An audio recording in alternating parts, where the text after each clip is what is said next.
함께 은혜를 나누도록 하겠습니다. 이 부부는 서로 닮아가게 되어 있죠. 그래서 그 오래된 부부의 그 사진을 보면은 꼭 그 오누이 같은 느낌을 받는 경우가 많습니다. 이렇게 보니까 안 목사님이랑 사모님도 똑같으시네. 이 목사님이랑 사모님도 똑같으시고, 저희들도 똑같죠. 안 똑같습니까? 결혼하면서 하면서부터 이제 그런 소리를 많이 들어요. 다 아마 그런 소리 들으실 거예요. 뭐 이렇게 둘이 부부라기보다는 오누이냐고 이렇게 그런 소리를 많이 듣습니다. 부모와 자녀도 마찬가지죠. 참 정말 정말 신비해요. 그죠?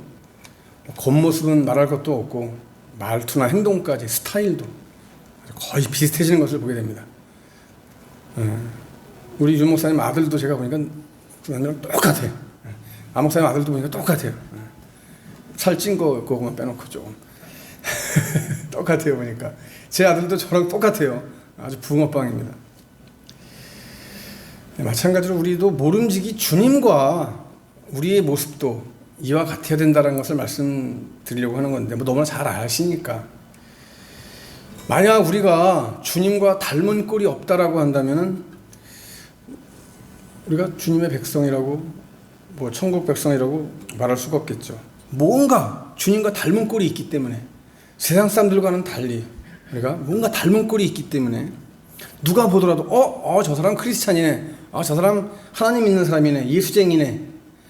뭐 우리가 쟁이라는 말을 갖다가 별로 이렇게 나쁜 의미로 많이 쓰긴 합니다만은, 그러나 저는 예수쟁이라고 하는 말은 참 좋다고 생각을 합니다. 저는 개인적으로는. 저 예수쟁이다. 우리가 예수 믿으려면은 최소한 그 예수쟁이 소리는 들어야 되겠다. 뭐 쟁이가 사실 어떻게 한 일에 아주 전문적인 그런 사람, 그런 쟁이라고 이렇게 얘기를 하는데, 적어도 우리가 하나님에 대해서, 예수님에 대해서 우리가 쟁이 소리를 들을 수 있는 그런 삶이 되어야 되겠다라는 생각을 합니다. 그래서 어떤 점에서 우리가 주님을 닮아야 될까? 여러 가지가 있지만 너무나 잘 아는 말씀이잖아요, 오늘.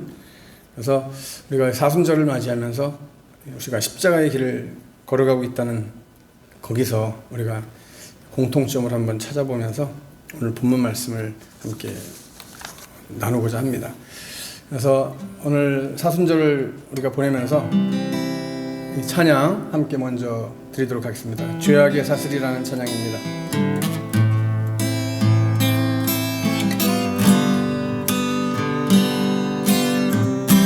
죄악의 사슬에서, 죄악의 사슬에서 괴로움의 눈물을 흘릴 때 말씀으로 찾아오신 주님 영생을 약속했네. 주님의 은혜 사모하는 곳에 주의 응답 임하니, 간절히 기다리는 마음 주여 내게 자유 주소서. 첫사랑의 뜨거움이 식어져서 눈물을 흘릴 때 십자가를 지고 가신 주님 평안을 약속했네. 주님의 사랑 사모하는 곳에 주의 응답이 많이, 간절히 기다리는 마음 주여 내게 승리 주소서. 광야의 세상에서 외로움에 눈물 흘릴 때 골고다로 걸어가신 주님 천국을 약속했네. 주님의 재림 사모하는 곳에 주의 응답 임하니 간절히 기다리는 마음 주여서 오시옵소서. 간절히 기다리는 마음 주여서 오시옵소서.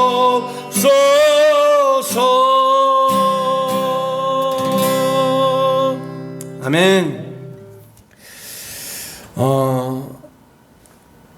저희 매형께서 지금 인하대학교 병원에 입원해 계십니다. 골수암으로. 사실 전혀 몰랐었는데, 허리는 물론 허리를 아프셔서 허리를 몇 번 수술하셨어요. 근데 허리가 이번에 너무 아파서 지난번에 수술한 게 잘못됐나 보다 해가지고 다시 수술한 지 얼마 안 됐는데 입원하셨는데,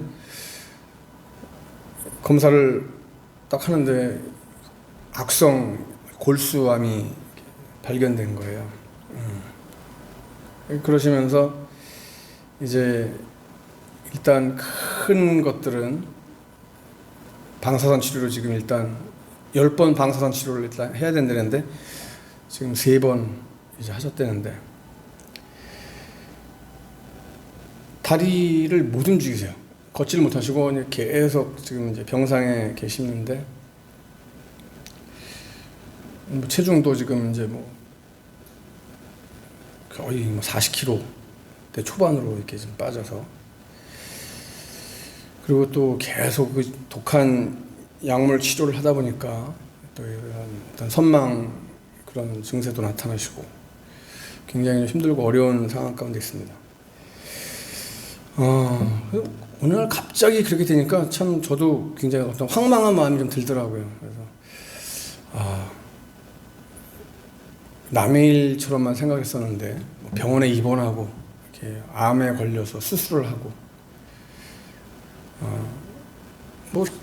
제 아내도 마찬가지입니다만 이런 우리가 뇌 종양이니 이런 암이니 이런 골수암이니, 제 친구 우리 김상남 목사도 사실 골수암으로 해서 사실 다 포기한 그런, 병원도 포기하는 삶인데 하나님이 어쨌든 살려주셔서 다시 이렇게 지금 사역을 하고 있습니다만, 이렇게 가정에 우리 집안에 이런 일들을 이렇게 겪으면서 이게 남의 일이 아니구나. 근데 우리는 항상 보면은 좋지 않은 일은 내 일이 아니라고 생각을 하고 살아가요. 그렇게 생각하고 싶고요, 또. 그렇죠? 근데 모든 것이 다 나의 일이더라고요. 그러면서 다시 한번 그런 상황을 통해서, 그런 삶의 모습들을 통해서 내 모습을 다시 한번 돌이켜 보게 됩니다. 제가 오늘 아침에 인사말 글 쓴 것도 그렇지만, 주일날 올해는 사랑하는 그 제자 아버지가 돌아가셔서 장례식장에 갔다 왔습니다만, 79세로 돌아가셨는데, 요즘 79세면 참 청춘인데, 그래서 오는 데는 순서가 있어도 가는 데는 순서가 없구나. 내가 먼저 갈 수도 있는 거고, 우리 철종 형님이 나보다 형님이라고 먼저 가시는 것도 아니고, 남기하고가 먼저 갈 수도 있는 거고, 누가 먼저 갈지 몰라요. 그렇죠? 몰라요. 그래서 항상 그 죽음을 통해서 다시 한번 그 나의 모습을 돌아보게 되고, 내 삶을 다시 한번 이렇게 좀 선명하게 들여다볼 수 있는 이런 계기가 됩니다. 주님 가신 길, 그 십자가의 길 아닙니까? 오늘 21절 말씀해 보시면 우리 주의를 끄는 단어가 하나 딱 나옵니다. 그게 뭐냐면, 여러분, 21절 말씀 시작할 때 어떤 말씀으로 시작해요? 이때로부터 라는 말씀으로 시작해요. 그리고 21절 끝에 보면은 그리스도인 거, 자기가 그리스도인, 내가 3일에 살아나야 할 것을 제자들에게 어떻게 해요? 비로소 나타내신. 저는 이 두 말의 시선이 다 같습니다. 이때로부터 비로소라고 하는 말씀. 이때가 돼서 예수님께서 자신이 십자가를 질 것을 말씀하셨다라고 하는 얘기인데, 물론 지금까지 예수님께서 그런 이야기를 뭐 전혀 안 하신 건 아니에요. 처음부터 말씀하셨어요. 근데 하지만 처음에는 어떻게 말씀하십니까? 비유나 상징으로 말씀하셨어요. 예수님께서는. 그죠? 비유나 상징으로 말씀하셨어요. 우리가 대표적으로 우리가 생각할 수 있는 게 뭐니까? 예수님께서 이 성전을 헐어라. 내가 3일 만에 다시 세우겠다라고 하시는 말씀. 이것도 자신의 부활을 말씀하신 거 아닙니까? 이렇게 예수님께서 맨 처음에 비유와 상징을 통해서 말씀하셨는데, 근데 이제부터는 아주 그냥 분명하게 선명하게 그냥 곧대로 이렇게 말씀을 하십니다. 내가 고난 받을 것이다. 그리고 죽을 것이다. 사흘 만에 다시 일어날 것이다. 아주 구체적으로 말씀을 하세요. 이때가 언제입니까? 근데 이때로부터 그랬는데 이때가 언제예요, 여러분? 이것은 우리가 그 위로 딱 넘어와서 보면 16절에서 시몬 베드로가 대답하여 이르되 주는 그리스도시요 살아계신 하나님의 아들입니다 라고 하는 고백을 한 그때부터입니다. 이때부터 주님께서는 새로운 사역에 들어가셨다라고 하는 것을 우리에게 보여주고 있는 거예요. 여러분, 성경을 우리가 전체적으로 볼 때 이제 드디어 십자가 사역이 가까워졌다라고 하는 것을 우리가 볼 수 있습니다. 근데 왜 주님께서는 지금까지는 왜 비유나 상징으로만 말씀하셨을까? 우리가 이것을 뭐 신학적인 용어로 뭐라 그럽니까, 여러분? 메시아의 은닉성이라고 말하지 않습니까? 감춰져 있다는 거죠. 감춰져 있다. 예수님께서 메시아이심이 이때까지는 감추어져야 할 그 이유가 있어요. 뭐예요? 그건 메시아의 사역과 관련이 있는 거잖아요. 또한 당시에 사람들이 가지고 있었던 메시아에 대한 생각과 관련이 있어요. 하나님께서 독생자 예수 그리스도를 이 땅에 보내시는 딱 한 가지 이유가 뭡니까, 여러분? 한 가지 이유는 다른 거 아닙니다. 십자가를 지게 하기 위해서 보내신 거예요. 그렇죠? 그 십자가 안에 우리가 이제 죄의 대속함과 우리의 그 구원과 관계가 있습니다만, 십자가를 지게 하기 위해서 예수님을 보내셨어요. 다시 말하면 우리의 죄를 해결하기 위해서 보내셨단 말이죠. 인간은 이미 모두가 다 죄인이기 때문에 그 죄에 대한 문제를 해결할 수가 없잖아요. 아무도 죄의 문제를 해결할 수 있는 사람이 없어요. 그런데 여러분, 하나님이 우리가 사랑이시다라고 할 때 하나님의 사랑만이 물론 우리의 모든 죄의 문제를, 우리 죽음의 문제를 해결하실 수 있는 분인데, 그런데 하나님이 사랑의 하나님이라고 해서 우리들이 가지고 있는 죄의 문제를 그냥 모른 척하고 눈 감아주고 덮어버리고 그냥 넘어갈 수 있는 겁니까? 그건 아니잖아요. 그렇죠? 죄는 눈 감아준다고 해서 해결될 문제가 아니고, 하나님은 그렇게 하실 수도 없고 하시지도 않습니다. 왜? 공의의 하나님이시기 때문에 그러시죠. 그래서 하나님은 당신의 공의에 따라서 죄 지은 모든 인간을 심판하셔야 돼요. 다시 말하면 죄 문제를 해결 못하면 어떻게 돼요? 모든 인간은 다 하나님께서 그냥 저 지옥 속에 다 던져버려야 되는 거예요. 그런데 어떻게 합니까? 사랑하셔서 우리를, 하나님이 세상을 이처럼 이처럼이 뭡니까? 바로 독생자 예수 그리스도를 죽이기까지 십자가를 지게 하시기까지 사랑하시는 그 사랑, 그죠?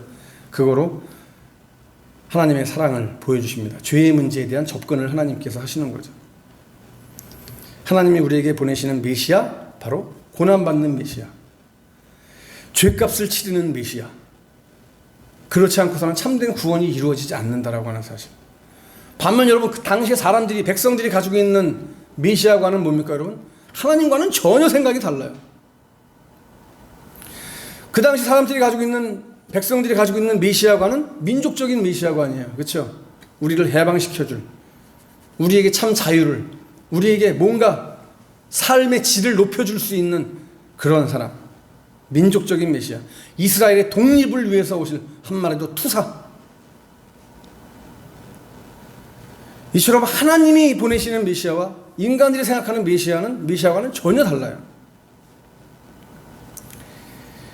이처럼 다르지만 우리가 알듯이 지금 말씀드렸듯이 주님께서 이 땅에 오신 이유는 그 자체가 십자가의 길을 가시기 위해서 오셨다라고 하는 것. 이건 부인할 수 없는 거죠. 그런데 우리가 참 한 가지 재미난 이야기를 보게 되죠. 예수님께서 이렇게 고난을 얘기하고 죽음을 얘기하고 부활을 얘기하실 때 우리가 흔히 말하는 뭐 수제자라고 하는 베드로, 우리가 잘 아는 베드로가 뭐라고 말합니까, 여러분? 아, 예수님 무슨 말씀이십니까?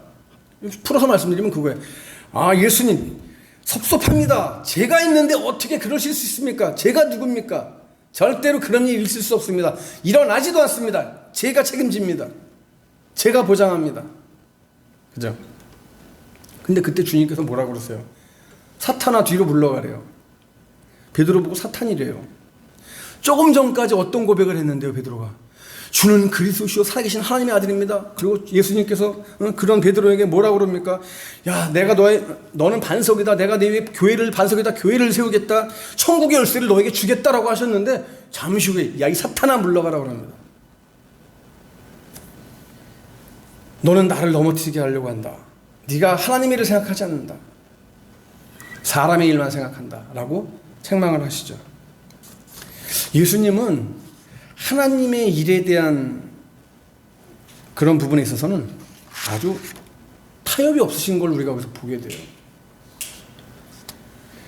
당신이 십자가를 지고 우리의 죄값을 지불해야 한다라고 하는 이 사실을 당신은 아셨기 때문에, 물론 그 마지막 그 기도 앞에서 하나님 앞에서 인간의 그 육신의 고통, 그 아픔 우리가 똑같이 가지고 계시니까 피하고 싶죠. 할 수만 있으면 이 잔을 좀 내게서 좀 옮겨주시면 안 될까요? 라고 했지만 예수님의 결과는 뭡니까? 결국은 뭡니까? 내 뜻대로 마시고 당신의 뜻대로 하소서. 아버지의 뜻대로 하세요. 그거 아닙니까? 그러기에 지금 베드로를 향해서 사탄이라고, 네가 하나님의 일을 생각하지 않고 사람의 일만 생각한다라고 말하는 겁니다. 그럼에도 불구하고 저는요, 베드로를 굉장히 참 대단한 사람이라고 생각을 합니다. 우리가 알듯이 여러분, 베드로는 뭐 나중에 예수님처럼 내가 어떻게 예수님이랑 똑같이 죽겠느냐, 이렇게 뭐 정설은 아닙니다만, 성경에 나오는 얘기는 아닙니다만, 우리가 알듯이 베드로는 내가 어떻게 예수님이랑 똑같이 죽을 수 있겠느냐, 나는 십자가에 거꾸로 매달려서 죽어야 되겠다, 뭐 이렇게까지 얘기를 했다고 하지 않습니까? 참 베드로의 삶이 굉장한 삶이고, 또 예수님께서 베드로에게 주셨던 그 놀라운 축복, 반석이라고, 내 위에다 내가 성전을 세우겠다라고, 천국의 열쇠를 너에게 주겠다라고 하신 그 말씀이 정말 쟁쟁하고, 오늘 그 음성을 제가 듣고 싶습니다. 그래서 저는 옛날부터 제 성격도 좀 불같고 막 그냥, 그래서 저는 성경 이름을 저는 피터라고 줬어요. 옛날에 중학교 때 제가. 근데 피터라고 줬는데 다들 하시는 말씀이 넌 피터 맞다. 너는 아주 혈기가 대단하고 아주 욱하는 저기도 있고 그냥 파르르 하는 게 있어서 너는 베드로다라고 말씀하시는데, 저도 베드로와 같은 그런 사명자로 마지막을 정말 아름답게 주님 앞에서 불사를 수 있는 그러한 목사가 되고 싶습니다. 이 찬양은 여기 안 나와 있어요. 그래서 제가 PPT를 찾아보니까 없어가지고 제가 그냥 아시는 분은 다 부르시고 제가 특성으로 불러드릴게요. 이런 고백을 우리 모두가 다 드렸으면 좋겠습니다. 가이사랴 빌립보에서 주님께서 제자들에게 난데없이 갑자기 던진 질문은 사람들이 나를 누구라 하느냐. 제자들은 놀란 표정에 서로 얼굴 마주 보면서 사람들이 때로는 엘리야라고, 세례 요한 또는 선지자라고 대답 끝난 후에 예수님께서 사람들은 그렇다지만 너희들은 이제 나에 대하여 어떤 생각하고 있느냐.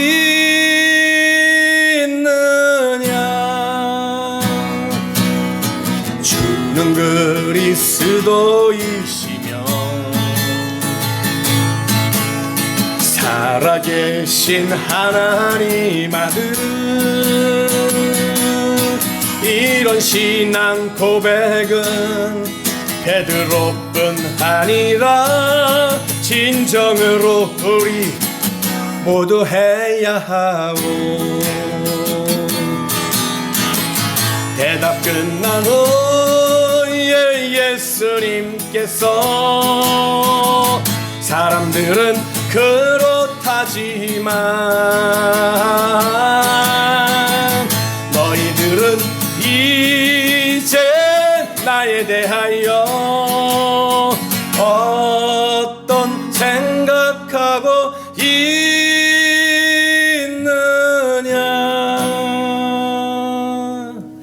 주는 그리스도이시며 살아계신 하나님 아들, 이런 신앙 고백은 베드로뿐 아니라 진심으로 우리 모두 해야 하오. 이런 신앙 고백은 베드로뿐 아니라 진심으로 우리 모두 해야 하오.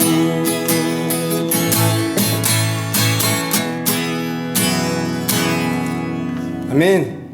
주는 그리스도시요 살아계신 하나님의 아들입니다. 사실 우리 기독교 신앙의 어떻게 보면 신앙 고백은 이 한마디로 추격이 될 수가 있습니다. 이런 고백을 했던 베드로가 예수님께 사탄이라고 하는 책망까지 받죠. 오늘 우리는 이 말씀 속에서 좀 전에 앞에서 말씀드렸지만 예수님과 나와 닮은 꼴이 뭐가 있어야 되겠는가? 뭐가 닮아야 되겠는가? 십자가의 길을 가는 것이라고 말씀드렸죠. 우리도 주님 가신 그 십자가의 길을 가야 된다. 24절 말씀 여러분 보실까요? 이에 예수께서 제자들에게 이르시되 누구든지 나를 따라오려거든 자기를 부인하고 자기 십자가를 지고 나를 따를 것이니라 그랬죠. 십자가의 길은 주님의 제자인 우리들에게도 똑같이 주어진 겁니다. 물론 주님의 십자가, 예수님의 십자가는 인류의 죄를 대속하기 위한 십자가고요. 우리의 십자가는 그건 아니죠. 우리의 십자가는 뭡니까? 나를 포함한 그 어떤 사람의 죄값을 조금도 치를 수 없습니다. 우리는. 예수님의 십자가와 나의 십자가는 분명히 달라요. 본질적으로 다릅니다. 다만 주님께서 당신이 가신 길을 우리에게 보여주시면서 따라오너라 라고 하시기 때문에 우리는 따라갑니다.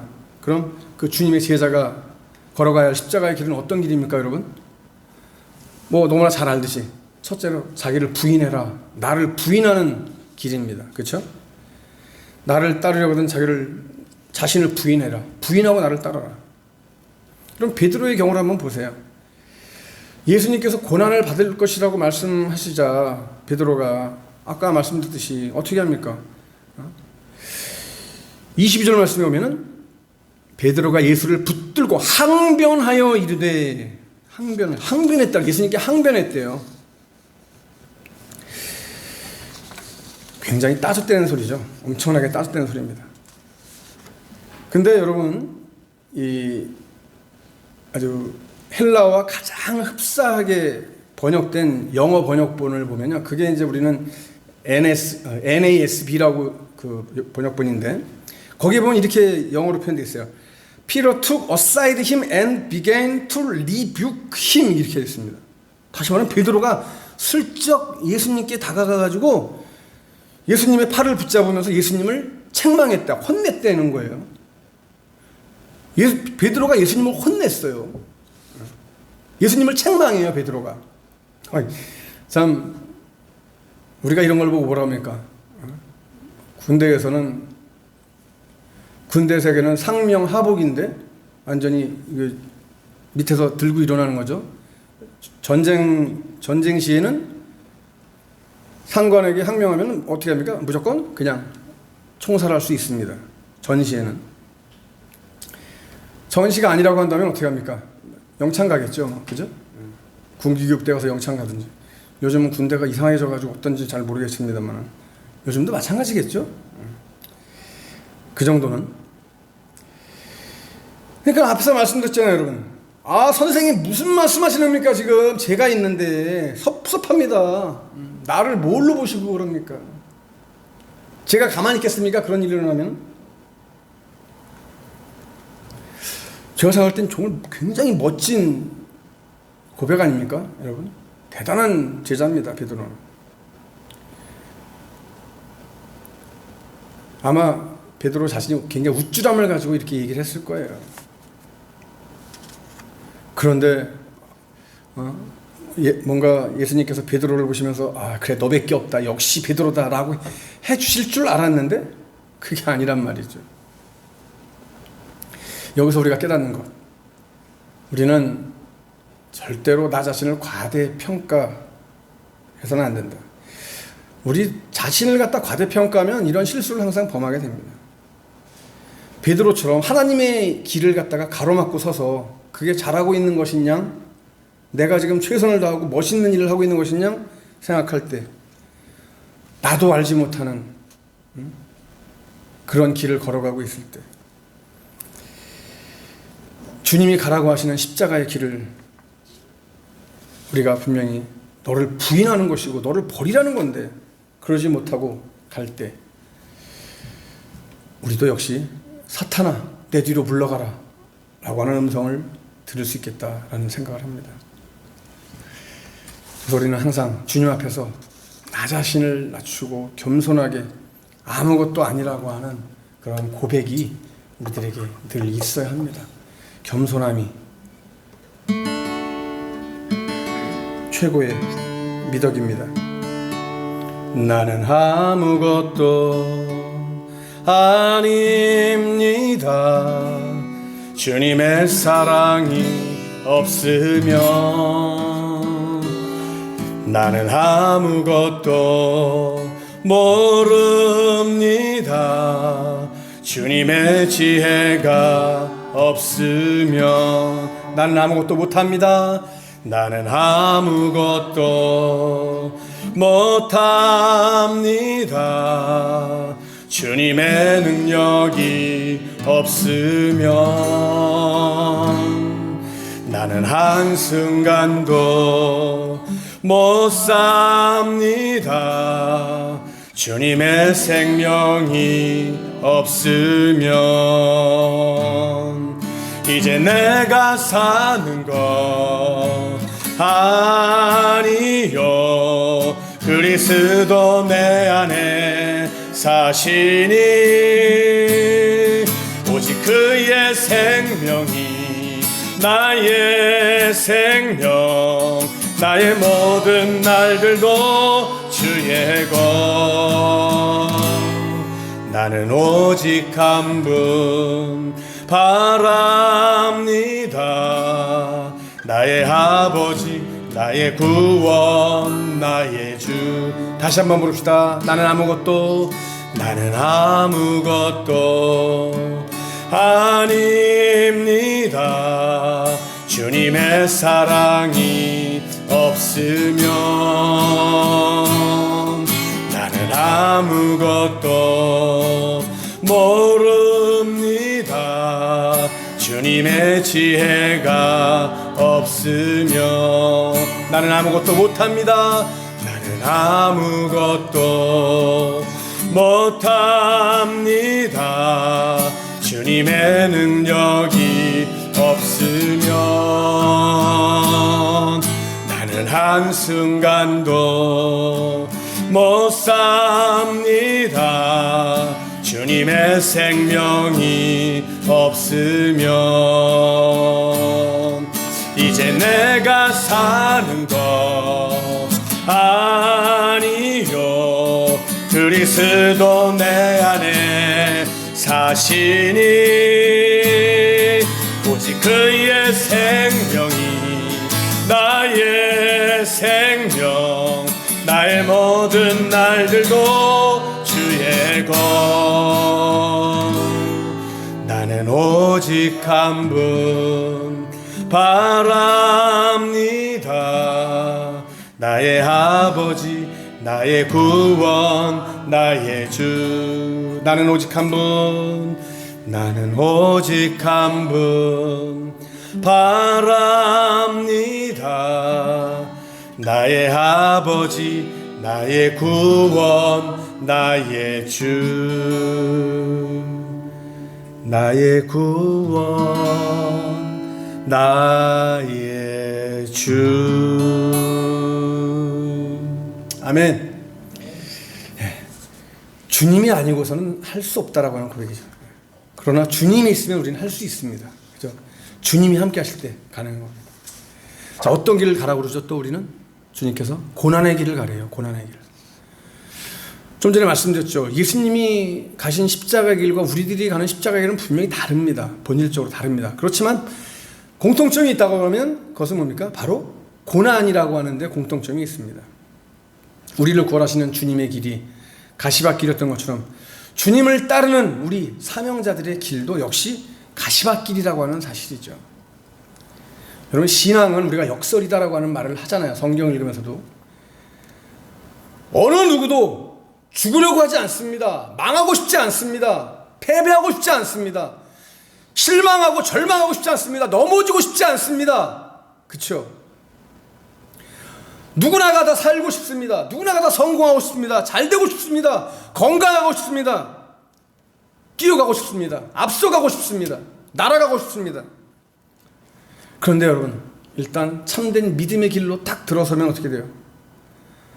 죽는 자리도 서슴지 않고 가는 게 믿음의 길이고 십자가의 길이란 말이죠. 우리 사람들은 여건이 되면은 재산을 모으고 자식들에게 물려주려고 합니다. 지난번에 한번 제가 말씀드렸는데, 제가 검사소에서 우리 사람들이랑 대화를 할 때 그런 얘기를 많이 해요. 우리나라 사람들은 특히 다른 나라 사람들보다 자기 집, 내 집에 대한 욕심이 많잖아요. 내 집. 내 집 마련의 꿈. 내 집 마련의 꿈. 내 집 마련. 물론 내 집이 있으면 좋은 건 있겠죠. 2년이 지나서 전셋값을 올려달라는 소리를 안 들어서 좋겠고, 이사를 안 해도 된다라고 하는 장점도 있지만, 저는 역설적으로 2년마다 한 번씩 이사 가는 것도, 새로운 집에서 새로운 환경 속에서 사는 것도 이거 참 놀라운 축복이다 저는 생각을 하기 때문에 굉장히 좋습니다. 전세비 올려다는 거 빼놓고는. 근데 그것도 뭐 상황이 되면은 올려줄 수 있으면 올려줄 수 있는 거고, 또 잘게 비비면은 또 안 올리고도 살 수 있고 그렇더라고요. 다 은혜인데, 아무튼 신앙은 역설이에요. 우리나라 기업 중에서 저는 그 이랜드 기업이 초창기부터 참 우리가 젊은 시절부터 이렇게 봐왔습니다만은, 뭐 기업 그 이랜드가 처음 여러분 시작할 때 뭐 대학가 골목에서 시작했잖아요. 조그만 옷가게에서. 근데 그 이랜드 박성수 회장이 맨 처음에 이랜드를 기업을 읽어가면서 가졌던 그 아주 소신이, 그 신앙적인 소신이 뭡니까? 장부를 2개 만들지 않는다라고 하는, 사업하면서 그런 저기를 가졌습니다. 장부를 2개 만들지 않는다. 우리는 이중장부라는 얘기 많이 하잖아요. 근데 이랜드는 절대로 이중장부를 만들지 않겠다.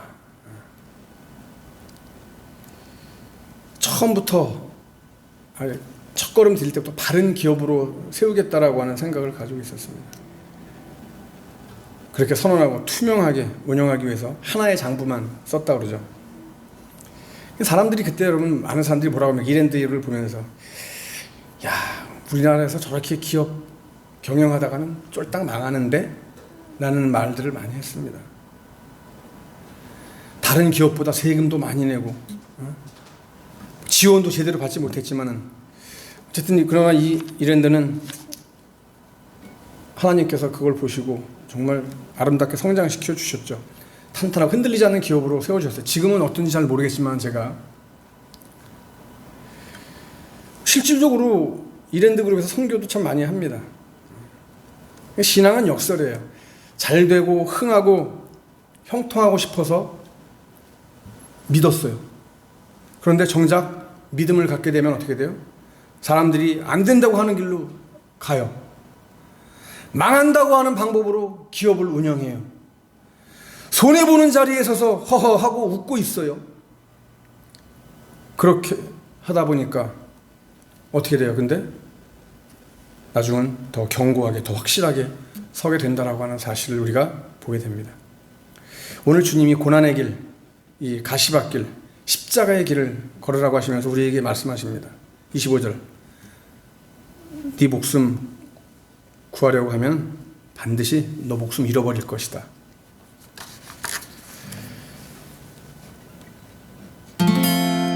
이 찬양을 함께 드리면서 오늘 말씀을 한번 생각합니다. 갈보리 십자가에 주님을 바라볼 때 하나님 크신 사랑 너무나 고마워라. 예수님의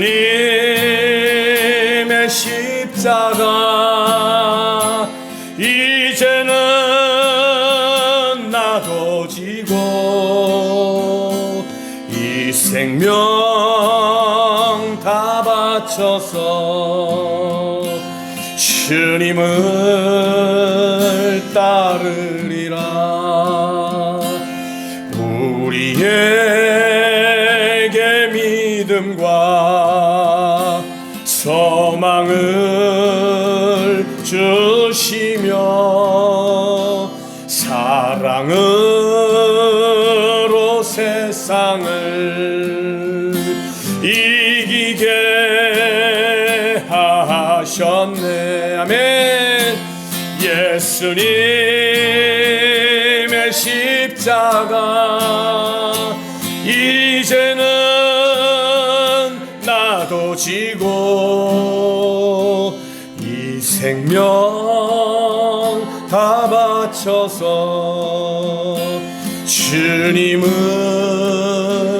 따르리라. 아멘. 우리의 모든 간구 응답해 주시며 기도의 은혜로서 충만케 채우시네. 아멘.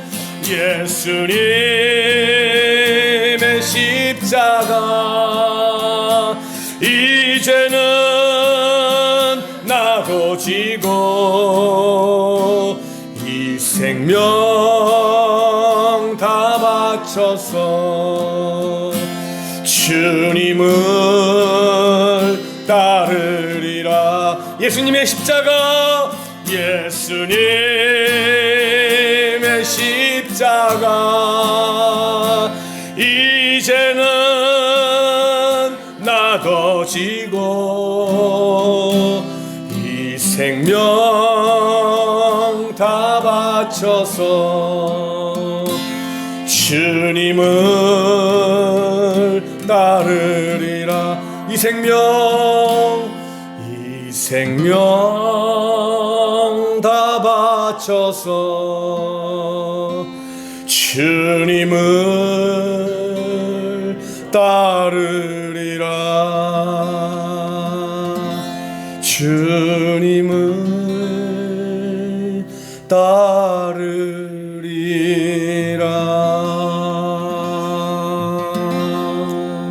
아멘.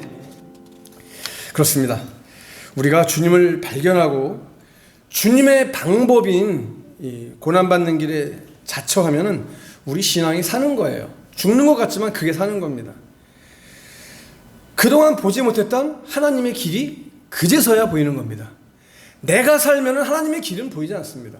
내가 죽어야, 내가 십자가의 길로 들어서야 하나님의 길이 그제서야 보이는 거예요. 그래서 예수를 따르는 사람은 모르는 사람들이 볼 때는 항상 망하는 길 같고, 손해보는 길 같고, 엉뚱한 길 같고, 어려움 당하는 길 같고, 별 볼 일 없는 길 같은데, 그러나 그 길이 바로 승리의 길이요, 그 길이 하나님의 길이요, 방법임을 우리는 깨닫게 됩니다. 여러분, 사순절 기간입니다. 사순절 기간은 다른 것이 아닙니다, 여러분. 주님을 닮아가는 기간이 사순절 기간입니다.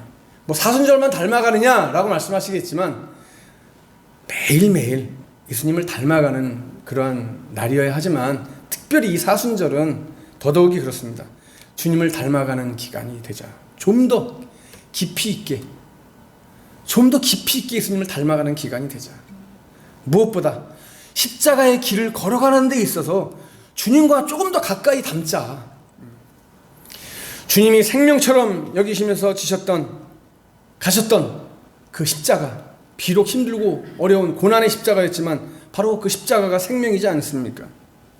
이제 우리도 주님의 말씀을 따라서, 뭐 명령이라고 하면 좀 너무나 군대 용어 같아서 좀 그렇습니다만은, 그럼에도 불구하고 우리는 뭐 지상 명령이라는 말도 많이 듣습니다만은, 명령이 아니라도 주님이 하신 말씀을 따라서라도 오늘 우리가 함께 그 길을 다시 한번 좀 깊이 있게 걸어가 보자. 내가 할 수 있다고 하면은 할 수 없지만 나는 할 수 없다고, 주님이 아니면 할 수 없다라고 고백할 때 주님은 나에게 오셔서 내 손 잡아주시고 나의 길을 함께 걸어가 주시는 참 좋으신 분이잖아요. 체험하셨잖아요, 다들. 그죠? 주님을 따르는 길, 고난의 길인 것은 분명합니다. 그렇지만 그 길이 사는 길이고, 그 길이 생명의 길이고, 그 길이 영광의 길이고, 그 길이 하나님이 기뻐하시는 길입니다. 다른 방법이 아닌 하나님 방식, 예수님 방식으로 살아가겠다라고 고백하는 사순절. 그래서 우리 모두가 주님이 오실 때, 그래, 내가 볼 때 내가 참되게 섰다라고 하는 말씀을 들을 수 있는 저와 여러분 다 될 수 있기를 간절히 축복합니다. 마지막 찬양, 이 찬양 함께 우리 부르겠습니다. 잘 아시는 찬양이죠. 험한 십자가 능력이 있네. 십자가 험하고 정말 아픔의 십자가지만 그 십자가가 우리에게 참된 능력이 있습니다. 목적도 없이 나는 제가 목적도 없이 나는 방황했네. 소망도 없이 살았네. 그때에 못자국 난 그 손길, 나에게 새 생명 주셨네. 험한 십자가에 능력 있네. 거기서 나의 삶이 변했네. 찬양하